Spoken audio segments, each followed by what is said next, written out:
जिसके अंतर्गत अब तक हमने न्यूमैन मॉर्गेस्टन परिकल्पना पर विस्तार से चर्चा की है।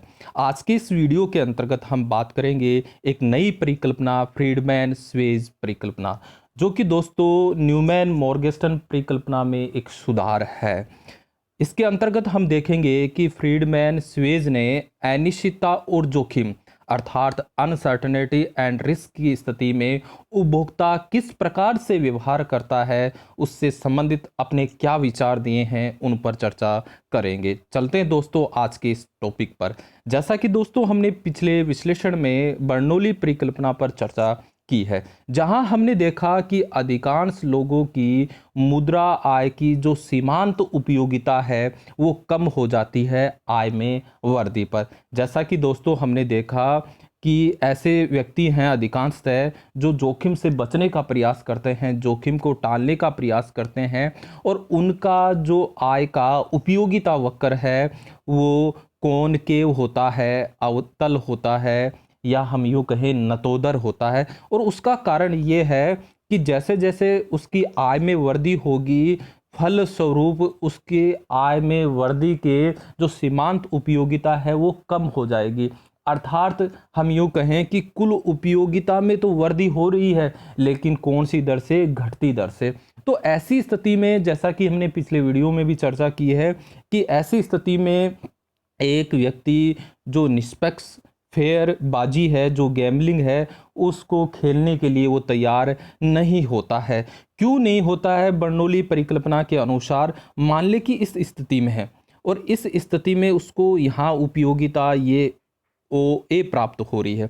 अगर वो बाजी जीत जाता है, गैम्बलिंग में जीत जाता है, तो उसका वो आय में वृद्धि होगी, और आय जैसे इस ओ वाई से यहाँ ओ वाई टू हो जाती है, और इसकी जो उपयोगिता में वृद्धि हो रही है वो ए बी हो रही है।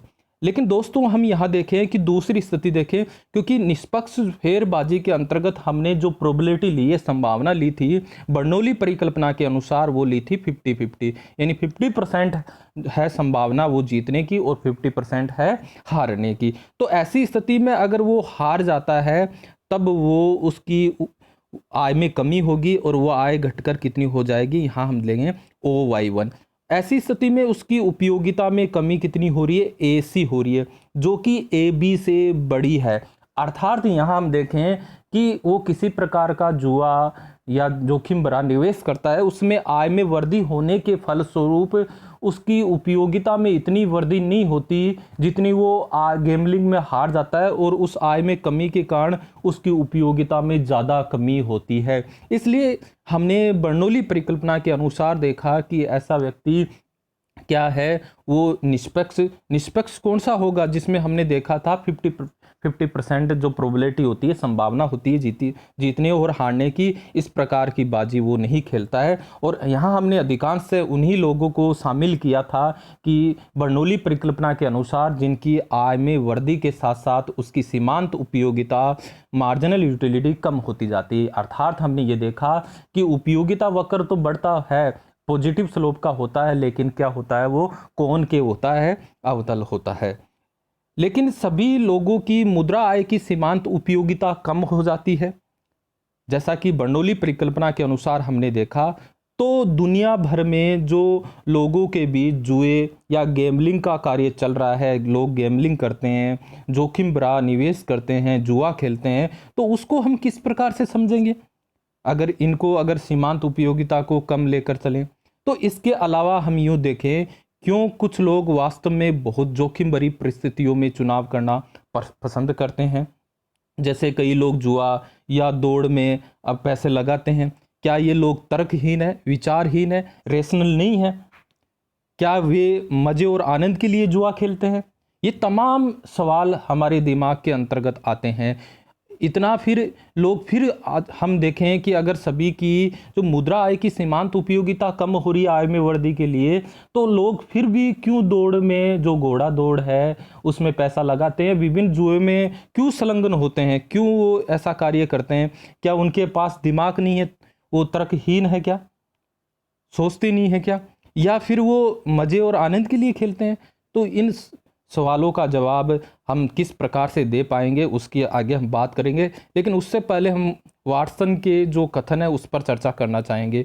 और उन्होंने कहा कि कुछ लोगों का जुए में मिलने वाले आनंद और मनोरंजन की ओर इशारा करना पर्याप्त नहीं है। ऐसा कहना भी गलत होगा कि लोग जो मनोरंजन है या किसी आनंद के लिए जुआ खेलते हैं, ऐसा भी ठीक नहीं होगा, क्योंकि अगर आनंद के कारण उनको काफ़ी नुकसान हो रहा है और ऐसा कोई भी व्यक्ति नहीं होगा जो अपना नुकसान झेलेगा, ऐसा भी नहीं होगा। और उन्हें तर्कहीन बताना कि वो रैशनल नहीं है, तो ये बताना भी रैशनल नहीं है, ये बताना भी गलत होगा। हालांकि दुनिया उन लोगों से घृणा करती है जो विचारहीन है, क्योंकि हम जानते हैं जो सोचते नहीं है, समझते नहीं है या रैशनल नहीं होते हैं, उन पर लोग उनको पसंद नहीं करते हैं। तो वाटसन का कहना है कि ये दोनों तर्क हमें गलत होंगे कि केवल वो मनोरंजन के लिए कर रहे हैं या उनके पास दिमाग नहीं है, ऐसा कहना गलत होगा। तो फिर आखिर क्या कारण है, क्यों लोग विभिन्न प्रकार के गैम्बलिंग में पैसा लगाते हैं, विभिन्न प्रकार के जोखिम भरे कार्य करते हैं, उनकी आगे हम बात करेंगे। हमें ये भी ध्यान में रखना चाहिए कि जुआ सदियों से पनपता आ रहा है, आज से नहीं, काफ़ी समय से जुआ चलता आ रहा है, लोग खेलते हैं और कई संस्कृतियों में तो इसकी नैतिकता और वैधता भी है। कई तो कानूनी तौर पर या अब उनकी संस्कृति में नैतिकता मतलब उनसे जुड़ा हुआ है। लोग मतलब जुआ खेलने या गेमलिंग को मतलब पसंद करते हैं, किसी प्रकार का उसको गलत कार्य के रूप में नहीं लेते हैं। कई बार ये होता है कोई जुआ खेलता है तो लोग उनको पसंद नहीं करते, कहते हैं कि ये मतलब गलत कार्य कर रहा है। लेकिन कई संस्कृतियों ने इनको अच्छा माना है, जुए का एक भाग व्यवहार में वो ले रहे हैं, उसको अपमान के रूप में नहीं मानते हैं।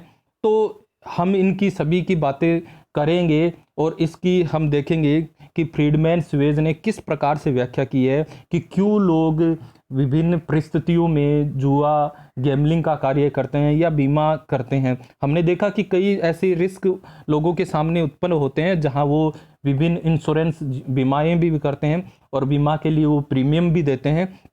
जैसा कि हमने पिछले जो परिकल्पना देखी थी न्यूमैन मॉर्गेस्टन, तो उसमें न्यूमैन मॉर्गेस्टन ने संख्यात्मक रूप से मुद्रा आय की सीमांत उपयोगिता को मापने का तरीका दिया है। जैसा कि हमने देखा था गणनावाचक जो विश्लेषण है उसके अंतर्गत हमने ये देखा कि जो उपयोगिता है उसको क्या किया गया है, मापनीय बताया, मेजरेबल बताया। ठीक उसी प्रकार यहाँ न्यूमैन मॉर्गेस्टन ने भी वही संख्यात्मक रूप से कि उसी के आधार पर उसको समझाने का प्रयास किया जिनकी हमने पिछले कई वीडियो में न्यूमैन मॉर्गेस्टन परिकल्पना पर विस्तार से चर्चा की थी। लेकिन आज के इस वीडियो में हम देखेंगे मिल्टन फ्रीडमैन पर बात करेंगे, उन्होंने किस प्रकार से बात की थी। जैसा कि न्यूमैन मॉर्गेस्टन में हमने देखा कि उसने 3 तरह के व्यक्तियों पर चर्चा की थी। पहला व्यक्ति उसने ये देखा था रिस्क अवर्टर या रिस्क अवर्स। जो ऐसे व्यक्ति होते हैं वो किसी प्रकार का जोखिम लेना पसंद नहीं करते हैं या जोखिम को टालने का प्रयास करते हैं, या हम यूँ कहें वो जोखिम से डरते हैं। और दूसरा जो व्यक्ति हमने लिया था उस न्यूमैन मॉर्गेस्टन परिकल्पना के अंतर्गत वो है रिस्क लवर्स। ऐसे व्यक्ति होते हैं जो जोखिम को पसंद करते हैं। और तीसरा हमने लिया था जो रिस्क या जोखिम तटस्थ होते हैं, जो दोनों ही तरीकों पर इनडिफरेंट होते हैं, उदासीन होते हैं उन पर। इस प्रकार हमने देखा न्यूमैन मॉर्गेस्टन के अंतर्गत 3 प्रकार के व्यक्तियों पर चर्चा की गई थी। लेकिन यहाँ मिल्टन फ्रीडमैन में इसमें काफ़ी अच्छा सुधार किया है और उनके अनुसार हम यहाँ देखेंगे कि वही व्यक्ति बीमा खरीदते हैं और जुए में भी संलग्न होते हैं। जैसा कि न्यूमैन मॉर्गेस्टन में हमने इन दोनों को अलग अलग लिया है। अलग व्यक्ति होते हैं जो बीमा करते हैं और अलग ही व्यक्ति होते हैं, दूसरे व्यक्ति होते हैं जो गैम्बलिंग में संलग्न होते हैं, किसी प्रकार का जुए का कार्य करते हैं। लेकिन मिल्टन फ्रीडमैन कहते हैं कि एक ही व्यक्ति जिसको आय के ऐसे लेवल पर होता है जहां वो बीमा खरीदना पसंद करता है, और आय के ऐसे लेवल ऐसा स्तर होता है जहां वो गैम्बलिंग का कार्य भी करता है। तो ऐसा कौन सा लेवल होगा जहां वो बीमा करना पसंद करता है, और ऐसा आय का कौन सा स्तर होगा जहां वो गैम्बलिंग का कार्य करना चाहता है, उस पर हम यहाँ चर्चा करेंगे। बीमा खरीदने में वे जोखिम से बचने की कोशिश करते हैं, या अगर उस लेवल पर होता है, उस आय के स्तर पर होता है जहां वो जोखिम से बचने के लिए क्या करता है, बीमा इंश्योरेंस खरीदता है, जिसके लिए वो प्रीमियम बीमा कंपनी को, इंश्योरेंस कंपनी को देता है। लेकिन जुए में उलझने में वो जोखिम उठाता है। तो ऐसा उस स्तर के बारे में भी हम चर्चा करेंगे कि वो कौन कौन से स्तर हैं जहां एक व्यक्ति बीमा खरीदेगा या जुए का कार्य, गैम्बलिंग का कार्य करेगा।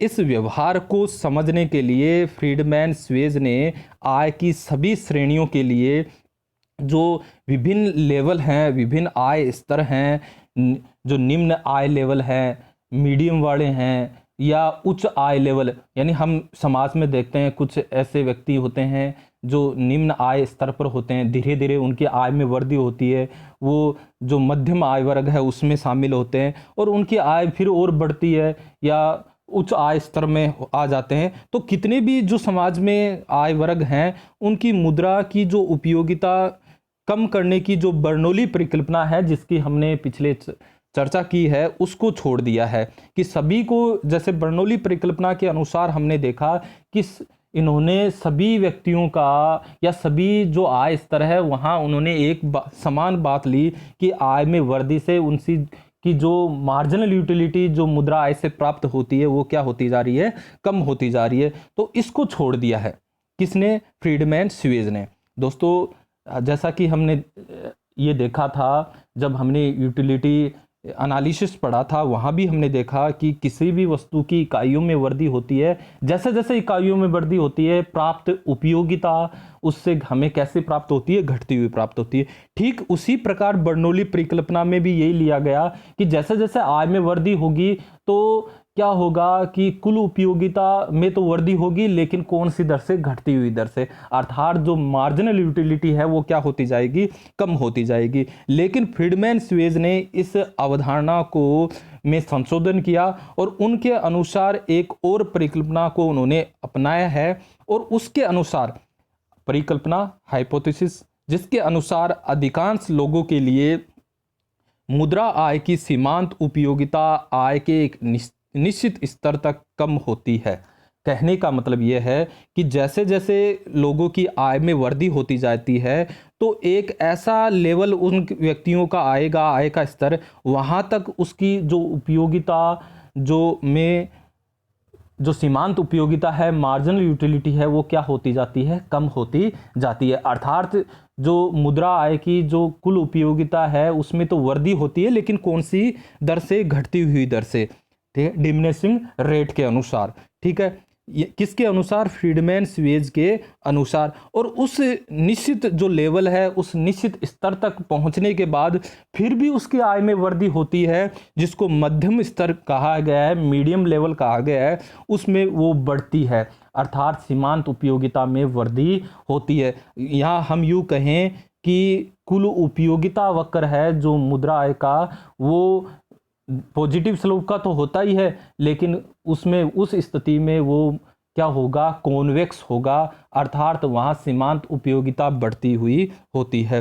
अर्थात हम यूँ कहें कि वहाँ कुल उपयोगिता में वृद्धि होती है लेकिन बढ़ती हुई दर से। लेकिन उसके बाद एक उच्च आय स्तर हो जाता है, एक हाई लेवल प्राप्त हो जाता है और उसके बाद वहाँ से और अगर व्यक्ति की आय में वृद्धि होती है तो पुनः जो मार्जिनल यूटिलिटी है वो क्या होती जाती है, कम होती जाती है। तो कहने का मतलब है दोस्तों, फ्रीडमैन स्वेज परिकल्पना के अनुसार एक ही व्यक्ति के मतलब आय के विभिन्न स्तरों की बात की है कि जैसे जैसे उसकी आय में स्तर में वृद्धि होगी, प्रारंभिक आय स्तर में यानी निम्न लेवल में एक निश्चित पॉइंट तक उसकी सीमांत उपयोगिता कम होती है, अर्थात कुल उपयोगिता में घटती हुई दर से वृद्धि होती है। लेकिन उस लेवल के बाद जब मीडियम यानी मध्यम स्तर पर आ जाता है तो वो सीमांत उपयोगिता बढ़ती है, अर्थात कुल उपयोगिता में बढ़ती हुई दर से वृद्धि होती है। लेकिन उच्च आय स्तर पर पुनः वो क्या होने लग जाती है, कम होने लग जाती है। तो इसको हम एक डायग्राम के माध्यम से भी समझेंगे, बड़ी आसानी से हम इसे समझ पाएंगे। इस परिकल्पना में न्यूमैन मॉर्गेस्टन वक्र का उपयोग किया गया है जो कि संख्यात्मक है, जैसा हमने गणनावाचक कार्डिनल यूटिलिटी एनालिसिस में पढ़ा था, उसी के आधार पर। तो यहाँ फ्रीडमैन स्वेज ने एक व्यक्ति द्वारा जोखिम की स्थिति में बीमा खरीदना, इंश्योरेंस खरीदना और जुए में लिप्त होना, दोनों प्रकार के व्यवहार की इस न्यूमैन मॉर्गेस्टन वक्र के माध्यम से व्याख्या एक्सप्लेन किया है, जिसे हम निम्न डायग्राम के अंतर्गत समझने का प्रयास करते हैं। चलते हैं दोस्तों डायग्राम पर। जैसा कि हम इस डायग्राम को देख पा रहे हैं, तो यहाँ हम देखें तो इस के पॉइंट तक या इस ई पॉइंट भी इसको ले सकते हैं, यहाँ तक हम देख रहे हैं कि उपयोगिता वक्र, ये पूरा का पूरा जो उपयोगिता वक्र है मुद्रा आय का, वो बिल्कुल पॉजिटिव स्लोप का है, लेकिन यहाँ तक वो होता है कॉनकेव होता है, कॉनकेव होता है, नतोदर होता है। अर्थात यूं कहें हम कि उसमें घटती हुई दर से क्या हो रही है, वृद्धि हो रही है उपयोगिता में, ठीक है। अर्थात मार्जिनल यूटिलिटी क्या होती जा रही है, कम होती जा रही है। और लेकिन ये जो मीडियम स्तर है, बीच वाला स्तर है, उसमें ये क्या हो जाता है, कॉन्वेक्स हो जाता है। और उसके पश्चात हम वापस जो उच्च लेवल पर हम जा रहे हैं, वहाँ हम देखें यहाँ वापस इस स्थिति में ये वापस कॉनकेव हो जाता है। तो यहाँ हम देखें, थोड़ा इसको समझने का प्रयास करें। जैसे जैसे हम देखें प्रारंभ में एक ऐसा निम्न लेवल होता है जहाँ आय में धीरे धीरे वृद्धि होती है। प्रारंभ की जो आय हमें प्राप्त होती है वहाँ हमें उस मुद्रा आय से उपयोगिता अधिक मिलती है, लेकिन जैसे जैसे आय में वृद्धि होती है हमारी जो उस से मिलने वाली मार्जिनल यूटिलिटी है वो क्या होती जाती है, सीमांत मार्जिनल यूटिलिटी है वो कम होती जाती है। लेकिन एक लेवल ऐसा आ जाता है कि हमें एक निम्न आय स्तर की जो ज़रूरतें हैं वो पूरी होने लग जाती है, फिर हम एक मध्यम आय स्तर पर प्राप्त हो जाते हैं। वहाँ हमारी ज़रूरतें एक नए लेवल पर स्टार्ट होती है, ठीक है। तो वहाँ अगर आय में वृद्धि होती है तो उसके कारण उससे मिलने वाली उपयोगिता में हमें वृद्धि होती है, लेकिन कौन सी दर से, बढ़ती हुई दर से, अर्थात मार्जिनल यूटिलिटी यहाँ बढ़ने लग जाती है। लेकिन फिर हम एक ऐसे, और अगर हमारी आय में वृद्धि होती है तो हम एक ऐसे लेवल पर आ जाते हैं, उच्च हाई लेवल पर, जहाँ अगर हमारी आय में फिर से और अधिक वृद्धि होती है तो ऐसी स्थिति में वहाँ हमारी मार्जिनल यूटिलिटी कम होती जाती है। अर्थात यहाँ पैसे की वैल्यू क्या होती जा रही है, धीरे धीरे उस व्यक्ति के लिए कम होती जा रही है। जैसे हम हाई लेवल की बात करें, जैसे जितने भी बड़े बड़े उद्योगपति हैं वहाँ उनके लिए मुद्रा की जो सीमांत उपयोगिता है वो वहाँ कम रहती है, ठीक है। लेकिन जैसे जैसे हम निम्न लेवल पर होते हैं वहाँ हमारे प्रारंभिक जो आय है वहाँ उनसे प्राप्त यूटिलिटी हमें ज़्यादा मिलती है, लेकिन जैसे जैसे हमें ज़्यादा आय प्राप्त होगी हमें उससे मिलने वाली उपयोगिता में वो सीमांत उपयोगिता मार्जिनल यूटिलिटी कम होती जाती है। दोस्तों थोड़ा सा इसको मैं और भी सरल तरीके से आपको आगे समझाने का प्रयास करूंगा कि क्या पता चलेगा हमें कि कौन सी स्थिति में एक व्यक्ति जुए का कार्य करेगा, गैम्बलिंग का कार्य करेगा, और कौन सी स्थिति में वो यहाँ मतलब किसी भी प्रकार का उसके सामने रिस्क हो उससे बचने के लिए वो इंश्योरेंस बीमा का कार्य करेगा, उसकी भी हम चर्चा करेंगे। लेकिन एक पहले हम एक एग्जाम्पल पर चलते हैं। उपर्युक्त रेखा चित्र में हमने देखा कि के या ई बिंदु तक उपयोगिता वक्र अवतल यानी कॉनकेव है, और ई से एफ तक जो मध्यम स्तर है वहाँ हमने बात की उन्तोदर कॉन्वेक्स है, और एफ बिंदु के बाद हमने देखा जो उच्च आय स्तर है वहाँ फिर से ये कॉनकेव हो जाता है, नतोदर हो जाता है। तो इसका तात्पर्य है कि आय के निम्न स्तर पर व्यक्ति की सीमांत उपयोगिता कम हो जाती है और बिंदु ई और एफ के मध्य सीमांत उपयोगिता बढ़ती है, ठीक है, यानी कुल उपयोगिता में बढ़ती दर से वृद्धि होती है।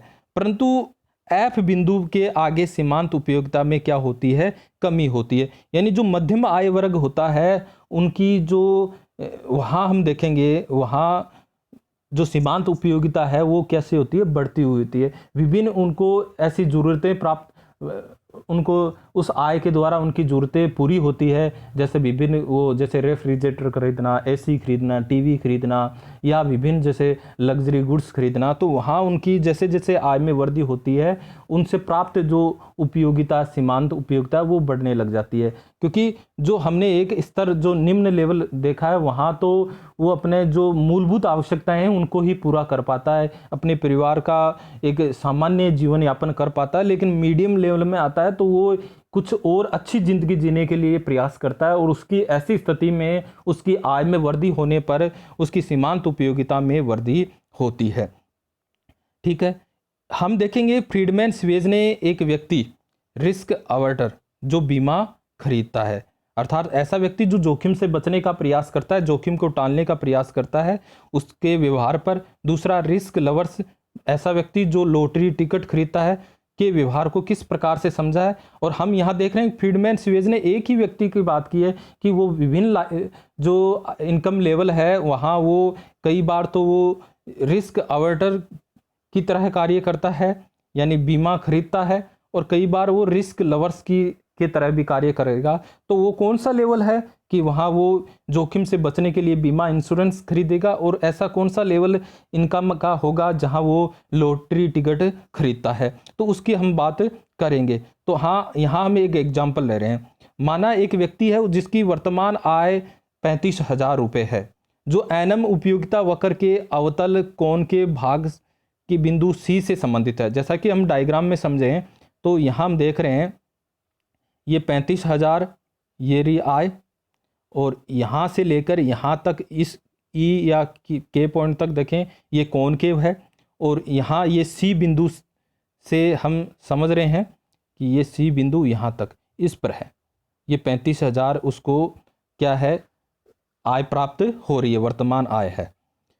हम यहाँ देखेंगे कि जो एनम उपयोगिता वक्र के सी बिंदु पर हमने बात की है, जहाँ मुद्रा आय की सीमांत उपयोगिता क्या हो रही है, कम हो रही है, क्योंकि अवतल है। और अवतल में हमने देखा, कॉनकेव में हम देखा कि कुल उपयोगिता में वृद्धि होती है लेकिन घटती हुई डिमिनिशिंग रेट के अनुसार, अर्थात सीमांत उपयोगिता मार्जिनल यूटिलिटी कम होती जाती है। अब मान लीजिए एक व्यक्ति को लगता है कि उसकी आय 5,000 रुपये होने की, अर्थात 30,000 रुपये खोने की 50-50 प्रोबेबिलिटी है, संभावना है, उस व्यक्ति को लगता है। यानी उसकी आय, वर्तमान आय कितनी है, 35,000 रुपये, और उसको लगता है कि उसकी आय 30,000 रुपये जा सकती है, अर्थात 30,000 रुपये जाने का मतलब अब उसकी आय कितनी हो सकती है, 5,000 हो सकती है। तो इस प्रकार उसके सामने एक यहाँ रिस्क जोखिम की स्थिति उत्पन्न हो गई, और वो कौन सी हो गई कि उसकी आय 30,000 रुपये खोने की। ठीक है, तो इस प्रकार पहले हम देखेंगे रिस्क अवर्टर व्यक्ति जो जोखिम से बचने का प्रयास करता है, जोखिम को टालने का प्रयास करता है। व्यक्ति जोखिम से बचने के लिए बीमा खरीदता है, और उसके लिए हम देखेंगे यहाँ प्रत्याशित आय मूल्य कितना है, एक्सपेक्टेड मनी वैल्यू कितनी प्राप्त हो रही है। जैसा कि हमने पिछले वीडियो में भी देखा किस प्रकार से ये एक्सपेक्टेड मनी वैल्यू निकाली जाती है। तो हम यहाँ देख रहे हैं कि संभावना कितनी ले रहे हैं, 50-50 की ले रहे हैं। तो 50% ऐसी संभावना है कि वो 5,000 आय स्तर पर पहुँच सकता है। ठीक है, तो हम इस आधार पर यहाँ दो स्थितियों के आधार पर 50% उसकी ये संभावना है कि उसकी आय 35,000 बनी रहेगी, और 50% ये है कि उसकी आय 5,000 के स्तर पर आ सकती है। तो यहाँ हम देखें इस आधार पर उसकी एक्सपेक्टेड इनकम वैल्यू है वो हमें प्राप्त हो रही है 20,000 रुपये। क्यों 0.5 और 0.5 तो प्रोबेबिलिटी है। ठीक है, 0.5 वो आय न खोने की, यानी तब कितनी स्थिति है, 35,000 रुपये, और जब आय खो सकता है उसकी आय 30,000 रुपये चली जाएगी, तो वो कितने पर आ जाएगा, 5,000 पर। तो इस प्रकार प्रत्याशित जो उसकी आय निकल कर आती है वो कितनी निकल कर आ रही है, 20,000 निकल कर आ रही है। चित्र में हम देखेंगे AC रेखा के अनुसार, AC रेखा के अनुसार 20,000 जो अपेक्षित आय की जो अपेक्षित उपयोगिता है, अपेक्षित है, एक्सपेक्टेड है। जैसा कि हमने पीछे भी बात की थी, ये वास्तविक नहीं होती है, अपेक्षित होती है। ठीक है, संभावित होती है, और उसकी संभावित जो उपयोगिता कितनी निकल कर आ रही है, ML। कब, जब उसकी ये संभावना है कि वो 30,000 रुपये उसकी आय जा सकती है, अर्थात वो 5,000 रुपये आय के स्तर पर आ सकता है। और इस संभावना जो 50% हम लेकर चल रहे हैं उसके आधार पर हम देख रहे हैं कि उसको 20,000 रुपये प्रत्याशित, एक्सपेक्टेड हम अंदाज़ा लगा रहे हैं कि उसको इतना प्राप्त हो सकता है। और उसकी जो अपेक्षित जो उपयोगिता हम ले रहे हैं वो ML ले रहे हैं। जो निश्चितता की के साथ आय है 20,000 की, उसकी जो से प्राप्त जो उपयोगिता है MB से कम है। दोस्तों इसको डायग्राम से समझते हैं। हाँ, हम यहाँ देखें कि ये 35,000 है। ठीक है, ये 35,000, और 35,000 पर देखें उससे प्राप्त जो मार्जिनल यूटिलिटी यहाँ हम देखें ये इतनी है, और 5,000 यहाँ हो सकती है। और हमने पिछले देखा कि अपेक्षित उपयोगिता निकालने के लिए क्या करते हैं, इन जो संभावित बिंदु हैं उनको मिला देते हैं एक स्ट्रेट लाइन, एक सीधी रेखा से। इस प्रकार हम देखेंगे कि इस उपयोगिता वक्र पर तो हमें वास्तव में जो उपयोगिता प्राप्त हो रही है वो प्राप्त हो रही है, लेकिन इस सीधी रेखा से हम निकालेंगे इस ए और सी बिंदु पर प्राप्त जो मार्जिनल यूटिलिटी है, जो उपयोगिता है, उससे जो अपेक्षित उपयोगिता प्राप्त हो रही है उस इस स्ट्रेट लाइन सीधी रेखा के द्वारा प्राप्त करेंगे। अर्थात ये सीधी रेखा है वो हमें अपेक्षित उपयोगिता, एक्सपेक्टेड यूटिलिटी को बताएगी। और हम ये देख रहे हैं कि यहाँ हमें 20,000 क्या है, अपेक्षित इनकम प्राप्त हो रही है, एक्सपेक्टेड प्राप्त हो रही है। और इस अपेक्षित इनकम के आधार पर अपेक्षित उपयोगिता कितनी प्राप्त हो रही है, ML। ठीक है, अगर वास्तविक आय देखें 20,000 और उस वास्तविक आय के आधार पर वास्तव में जो उपयोगिता प्राप्त हो रही है वो निश्चित जो प्राप्त हो रही है वो कितनी है, MB है। तो हम ये देखें जो संभावित है, एक्सपेक्टेड है, वो तो ML है। और जो निश्चितता के साथ अगर निश्चित आय हमें कहीं 20,000 प्राप्त हो रही है और उससे जो निश्चित जो यूटिलिटी प्राप्त होगी वो कितनी प्राप्त हो रही है, MB। तो MB यहाँ क्या है, अधिक है। ठीक है, तो यानी यहाँ हम देखेंगे निश्चितता वाली ज़्यादा है और यह अपेक्षित वाली एक तो संभावित है, निश्चित है नहीं और कम है। इसलिए यहाँ दोस्तों वो व्यक्ति जो रिस्क अवर्टर है, जो जोखिम से बचने का प्रयास करता है, वो यहाँ क्या करेगा कि उतनी ही उपयोगिता जो संभावित है कितनी है, ML है, और उसके बराबर, क्योंकि यहाँ हम देखेंगे ये इतनी, क्योंकि ये एक प्रकार से क्या बन रहा है, आयत बन रहा है और आयत के आमने सामने की जो ये भुजाएं हैं वो बराबर है, इसलिए यहाँ हम देखेंगे इसके बराबर ही यहाँ उपयोगिता प्राप्त हो रही है। लेकिन वो इस D पॉइंट वो कौन सी है, इस उपयोगिता वक्र पर है, अर्थात यहाँ निश्चित प्राप्त होगी, निश्चित होगी। ठीक है, लेकिन ये निश्चित नहीं है, ये संभावित है। इसलिए यहाँ दोस्तों वो व्यक्ति जो जोखिम को से बचने का प्रयास करता है वो क्या करेगा, यहाँ 7,500 यानी यहाँ हम देखेंगे 12,500 रुपये प्राप्त करके वो निश्चित आय प्राप्त करना चाहेगा। इसका मतलब इतने की इसके समान कितना, DL के समान, या हम यूँ देखेंगे इतने रुपए का वो प्रीमियम देकर क्या करेगा, वो 7,500 रुपये का प्रीमियम देकर जो जोखिम है उससे बचने का प्रयास करेगा। और क्यों, क्योंकि इस 12,500 से भी उतनी ही यूटिलिटी प्राप्त हो रही है जितनी वो 20,000 की अपेक्षित से प्राप्त होती है। इसलिए दोस्तों यहाँ हम देखेंगे कि जो कॉनकेव स्थिति में है वहाँ व्यक्ति ये मानकर चलिए कि वो जोखिम से बचने का प्रयास करता है, रिस्क अवर्टर की तरह कार्य करता है। तो इसको थोड़ा सा और भी हम इस डायग्राम के अंतर्गत समझने का प्रयास करेंगे दोस्तों। उससे पहले एक और हम एग्जांपल लें कि माना कि व्यक्ति की जो आय हम ले रहे हैं 35,000 रुपये ले रहे हैं और वो एक लॉटरी टिकट खरीदने का विचार कर रहा है। हम पहले तो हमने बात की जोखिम से बचने का, उसे 40,000 रुपये जीतने का मौका उस लॉटरी से प्राप्त होता है और 40,000 रुपये जीतता है। तो ऐसी स्थिति में उसकी आय हो सकती है 75,000, क्योंकि 35 है और 40 और हो जाएगी 75। अगर वो नहीं जीतता तो उसकी आय है वो 30,000 रुपये हो जाएगी। कहने का मतलब, इसका मतलब 5,000 रुपये उस लॉटरी टिकट की क्या है, कीमत है। ठीक है, क्योंकि अगर वो नहीं जीतता तो लॉटरी टिकट की कीमत चली जाएगी 5,000 रुपये और उसकी 35 से कितना हो जाएगा, उसकी आय 30। तो इस प्रकार यहाँ लॉटरी टिकट जीतने की जो प्रोबेबिलिटी ले रहे हैं 20% ले रहे हैं, संभावना ले रहे हैं। इसका मतलब 80% ये है कि वो लॉटरी टिकट नहीं खरीदेगा। यहाँ उसके अपेक्षित आय मूल्य है, एक्सपेक्टेड इनकम वैल्यू निकालेंगे तो 0.2 ये प्रोबेबिलिटी है जीतने की, और जीतने पर उसकी टोटल आय कितनी हो सकती है, 75। और जब नहीं जीतेगा उसकी आय कितनी हो जाएगी, 30,000, क्योंकि 5,000 रुपये लॉटरी टिकट की क्या है, कीमत है। और उसकी हारने की प्रोबेबिलिटी हम कितने ले रहे हैं, 0.8 ले रहे हैं। इस प्रकार उसकी आय कितनी हो सकती है, संभावित हम ले रहे हैं, अगर वो लॉटरी टिकट खरीदता है तो कितनी हो सकती है, 39,000 हो सकती है। अब इसे एक सीधी रेखा है, स्ट्रेट लाइन है GH, उस पर 39,000 की अपेक्षित आय का जो एक्सपेक्टेड इनकम की जो एक्सपेक्टेड उपयोगिता है वो M1 के है दोस्तों, ये M1 के है। जो निश्चित आय की 39,000 की उपयोगिता M1 ये L से क्या होगी, कम होगी। इसको डायग्राम में देखें अपन, थोड़ा सा ये देखें दोस्तों, ये देखें अपन कि 35,000 ये वाली स्थिति है। अगर वो जीत जाता है, ऐसी स्थिति में उसकी आय कितनी हो सकती है, यहाँ हम देखें 75,000, 75,000 75, ये वाला यहाँ आ जाएगी, ये स्तर, ठीक है। और अगर वो ये लॉटरी टिकट नहीं जीतता है तो उसकी आय कितनी हो जाएगी, 30,000। और इस स्थिति में इसकी जो यूटिलिटी कितनी है, ये वाली इतनी। अब इस जी और एच बिंदु को हम मिलाएंगे, मिलाकर हम देखें एक स्ट्रेट लाइन सीधी रेखा खींचें तो वो ये जी एच ये प्राप्त हो रही है, जो कि हमने देखा ये सीधी लाइन हमेशा अपेक्षित उपयोगिता एक्सपेक्टेड को दर्शाएगी, यानी अपेक्षित एक्सपेक्टेड इनकम वैल्यू के आधार पर उससे प्राप्त अपेक्षित उपयोगिता कितनी होगी वो इस सीधी रेखा पर हम देखेंगे। और वास्तविक वाली कौन सी होगी, ये वक्र पर होगी।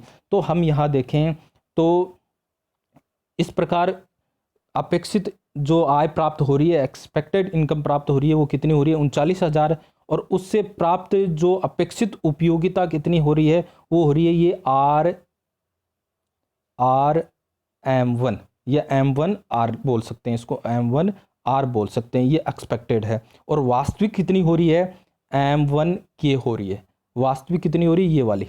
यहाँ हम देख रहे हैं कि अपेक्षित क्या है, वो अधिक है किससे, वास्तविक से। तो ऐसी स्थिति में वो व्यक्ति वहाँ लॉटरी टिकट खरीदेगा।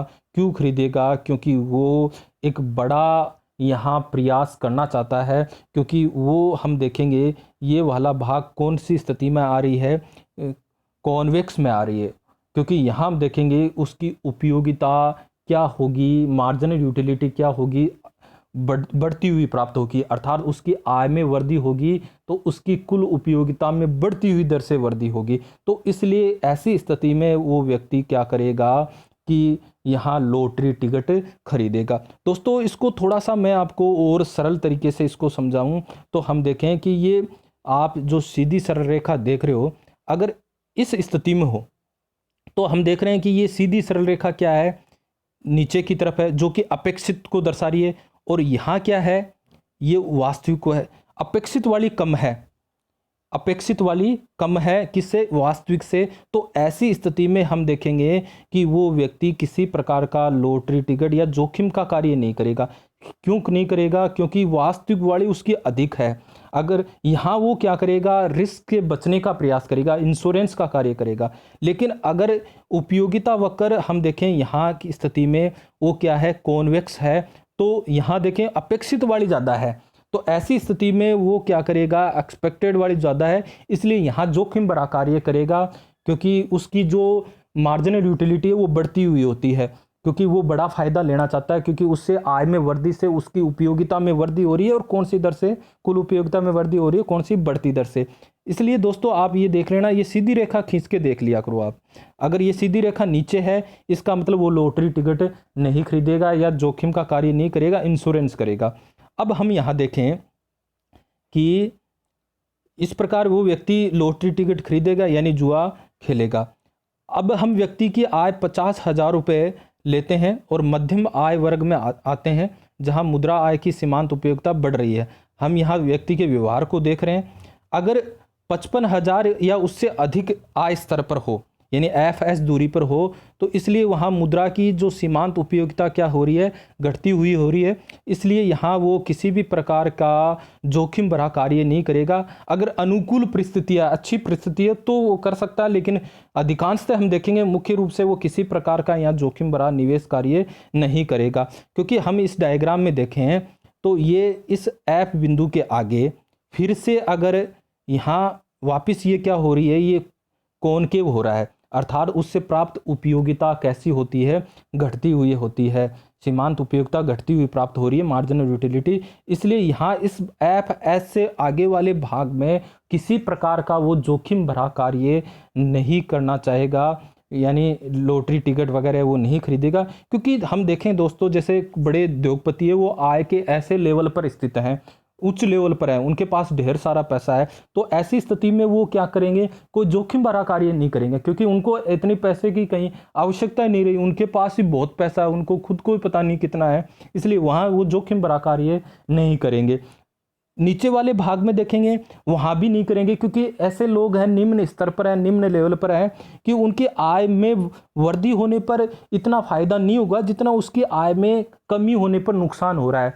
इसलिए ऐसे लोग होते हैं जो मूलभूत आवश्यकताओं को मुश्किल से पूरा कर पाते हैं, लोग परिवार की ज़रूरतों को मुश्किल से पूरा कर पाते हैं, तो वो यहाँ किसी प्रकार का जोखिम भरा लॉटरी वगैरह का कार्य नहीं करेंगे।